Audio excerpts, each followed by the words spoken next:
యేసుక్రీస్తు ప్రభువారు సిలువలో పలికిన 7 మాటల ధ్యానం. యేసు ప్రభువారు సిలువలో పలికిన మొదటి మాట క్షమాపణ. తండ్రి, వీరేమి చేయుచున్నారో వీరెరుగరు గనుక వీరిని క్షమించమని చెప్పెను. లూకాసు వార్త 23వ అధ్యాయము 34వ వచనము.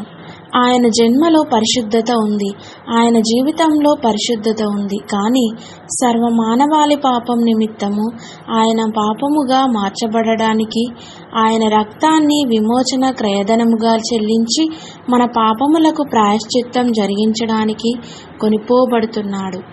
సిలువతో సాగిన ఆ యాత్ర యెరూషలేము వీధుల గుండా సాగుతూ గొల్గొతాలో ముగియనుంది.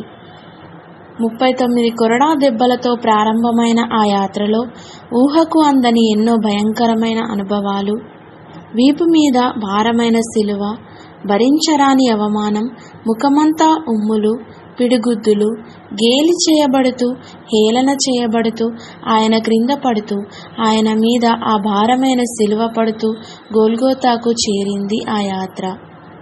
కాళ్ళు చేతులలో శీలమేకులు, తలపైన ముండ్ల కిరీటం, 6 అంగుళాలు కలిగిన 3 మేకులతో ఆ పరిశుద్ధ గొర్రెపిల్ల కల్వరిగిరిలో భూమికి ఆకాశానికి మధ్యలో వ్రేలాడుతుంది. ఆయన దేహమంతా రక్తసిక్తమై ఏరులై పారుతుంది. అటువంటి భయానకమైన పరిస్థితులలో ప్రియ రక్షకుడైన యేసు ప్రభువారి నోట నుండి వెలువడుతున్న మొదటి మాట తండ్రి, వీరేమి చేయుచున్నారో వీరెరుగరు గనుక వీరిని క్షమించు అని. యేసు ప్రభువారు ఏమి బోధించారో దానిని తప్పకుండా చేసి చూపించారు. తాను చేయడానికి ఇష్టం లేనిది ఏది ఆయన బోధించలేదు. నేను మీతో చెప్పునదేమనగా, మీరు పరలోకమందున్న మీ తండ్రికి కుమారులై ఉండునట్లు మీ శత్రువులను ప్రేమించుడి, మిమ్మును హింసించు వారి కొరకు ప్రార్థన చేయుడి. మత్తాయి సువార్త 5వ అధ్యాయము 44వ వచనము. ఆయన బోధించినట్లుగానే శత్రువులను ప్రేమించాడు.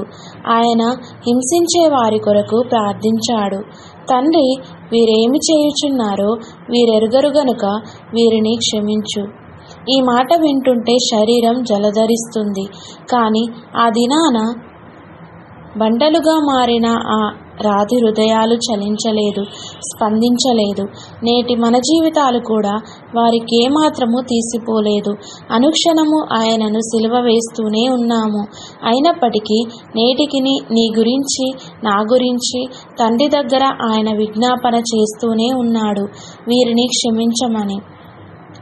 అలా అని మార్పు లేకుండా ఇట్లానే జీవిద్దామా? క్షమాపణను నిర్లక్ష్యం చేసి దేవుని ఉగ్రతకు పాత్రులమవుదామా? ఆయన దేవుడు కాబట్టి అలా చేయగలిగాడు. నా వల్ల కాదులేనని నీకు నీవే సర్ది చెప్పుకునే ప్రయత్నం చేయొద్దు. యేసు ప్రభువు అడుగుజాడల్లో నడిచిన స్టెఫెను కూడా మరణ సమయాన కూడా ఆయనను అనుసరించగలిగాడు. ప్రభువా, నా ఆత్మను చేర్చుకోమని స్టెఫెను పలుకుచుండగా వారు అతనిని రాళ్లతో కొట్టిరి. అతడు మోకాళ్ళుని, ప్రభువా, వారి మీద ఈ పాపము మోపకమని గొప్ప శబ్దముతో పలికెను. ఈ మాట పలికి నిద్రించెను. అపోస్తలుల కార్యములు 7వ అధ్యాయము 59-60 వచనాల్లో చూడవచ్చును. క్షమించడం క్రైస్తవ జీవితంలో ఒక భాగం కావాలి. ఆయన పిల్లలముగా అట్టి జీవితాన్ని జీవించగలగాలి. ఆయన పరిశుద్ధ రక్తంలో పవిత్రపరచబడదాం. ఆయన సమరూపంలోనికి మార్చబడదాం. ఆయన వలె మన శత్రువులను సహితం క్షమిద్దాం, వారి కొరకు ప్రార్థిద్దాం. ఆమేన్.